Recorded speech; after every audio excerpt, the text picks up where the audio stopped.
is going to be Thomas Preble, identifying site characteristics that influence conservation efforts for the gopher tortoise on private lands. Hello, everyone. Thank you all for being here.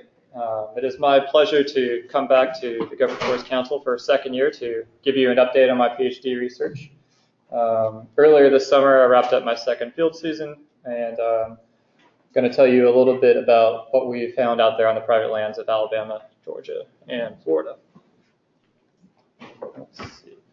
Okay, so to start off with, I think most everyone here is well aware that there has been a strong interest in conserving representative populations of gopher tortoise throughout their range for some time now. Here I'm quoting Offenberg and Franz from their 1982 paper. And there has been a lot of progress made towards this goal, but there are some difficulties as well. And I think one of the challenges is that we are oftentimes working with challenging landscapes in the southeastern coastal plain. Many of them are dominated by agriculture, urban and suburban development, and the remaining upland forest lands are highly fragmented. And the forest lands that do remain oftentimes are not in open woodland conditions like this that support gopher tortoise. They tend to have closed canopies, dense shrub layers, or altered or herbaceous communities from histories of agriculture or herbicide use. But not to be deterred, there's a strong group of you all who have been working to conserve gopher tortoise habitat on the remaining forest lands and using tools like prescribed fire and canopy thinning to create landscapes that ultimately will support viable populations of gopher tortoise. And NRCS in particular has been investing a lot of time and millions of dollars in this effort to conserve gopher tortoise habitat on private lands.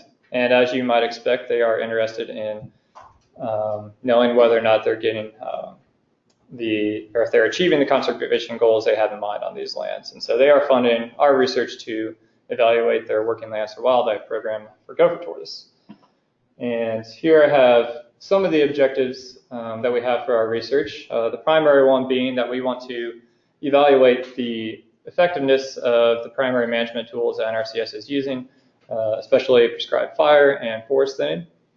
And we want to assess the influence of site factors such as the soils and past management of these forest stands and how those might influence the response of the vegetation community to fire and thinning as well as gopher tortoise populations.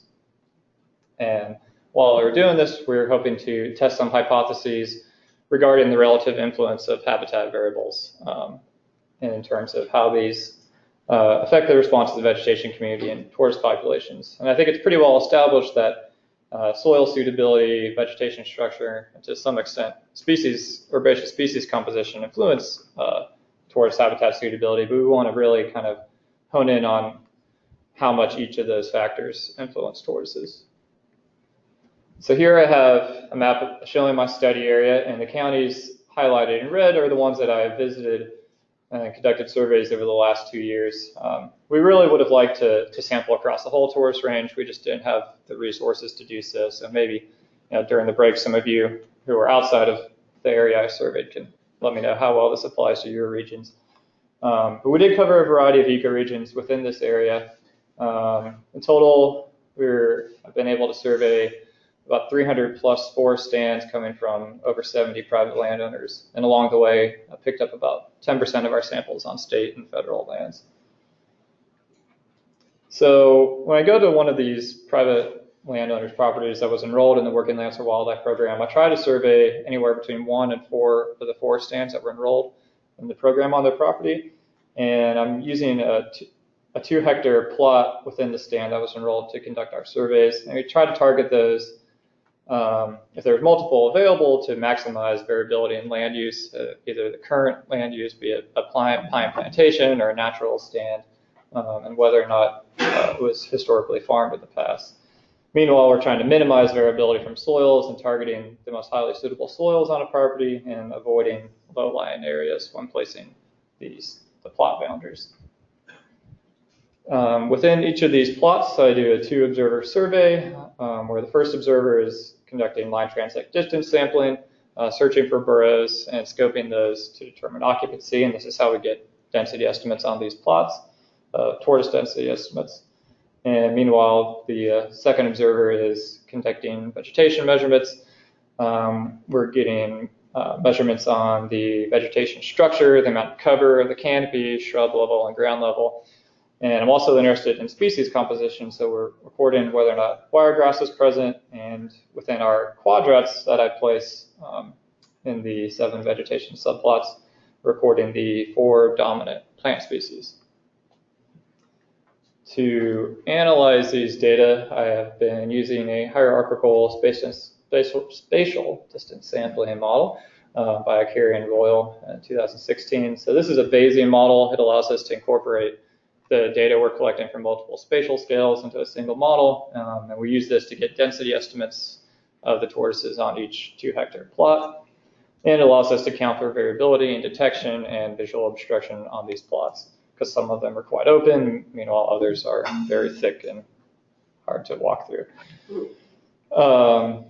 And ultimately, I'm going to be able to use a Bayesian model to also perform model selection and estimate the influence of habitat parameters, but I don't have that quite coded yet. So in the meantime, I've taken the density estimates from the Bayesian model and I'm inputting those into just a standard GLM logistic regression model to assess the influence of habitat parameters.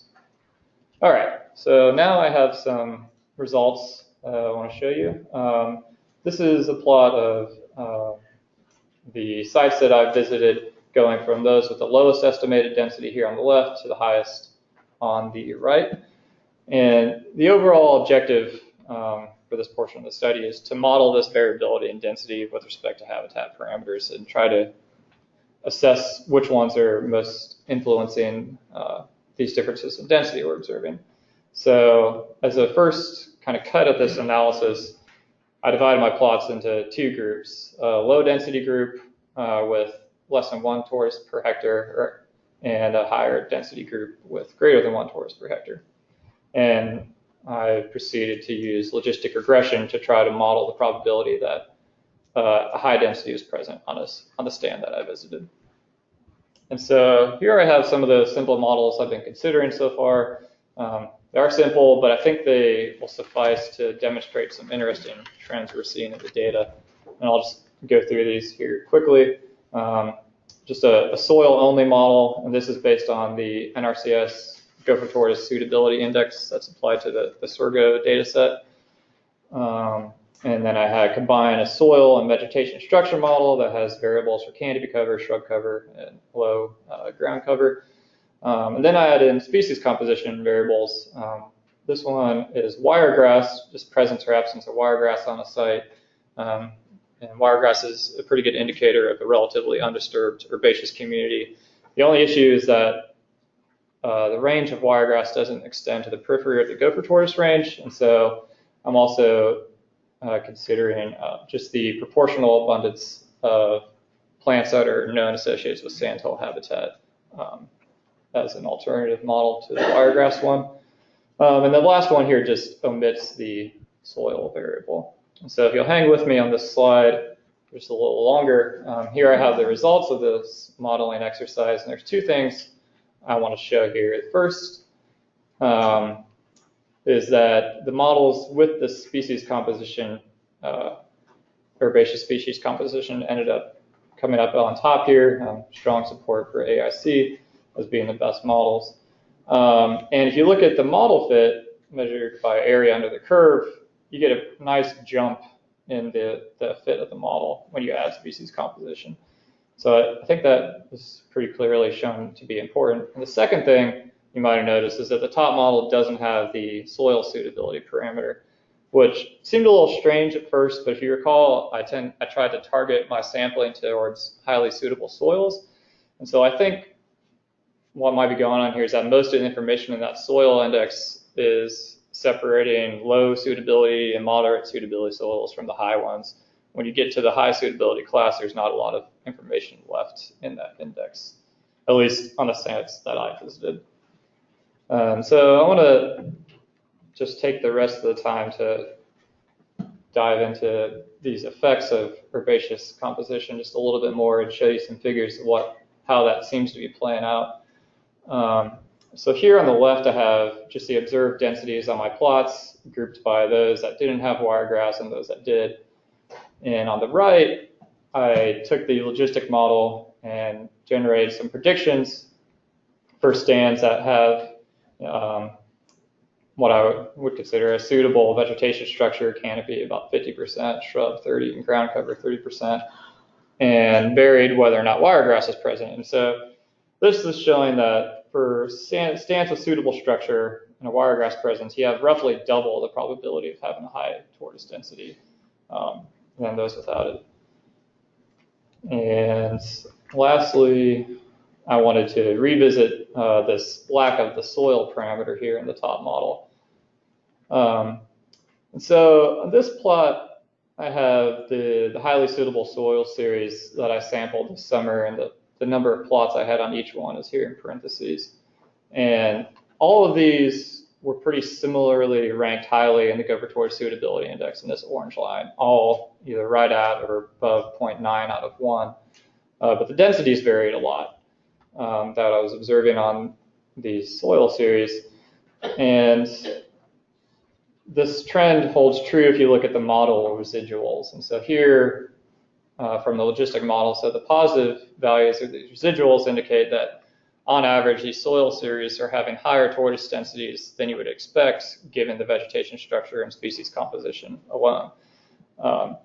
So I do think there's some additional information in these series that we might be able to extract.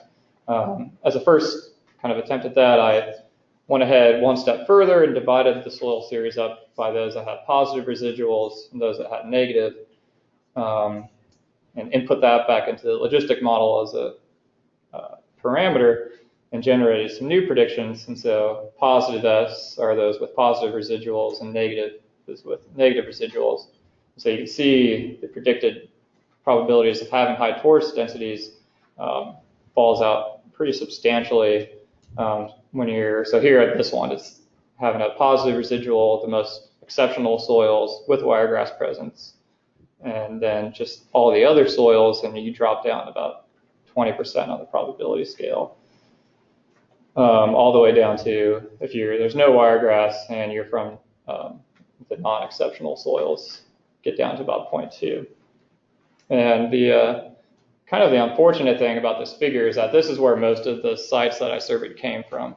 I looked pretty hard to try to find stands that had native wiregrass ground cover, and we're on these exceptional soil series. It's just they're kind of few and far between out there in the coastal plain landscape. But when you did come across them, it was kind of like a pot of gold because there was almost always a high density of tortoises.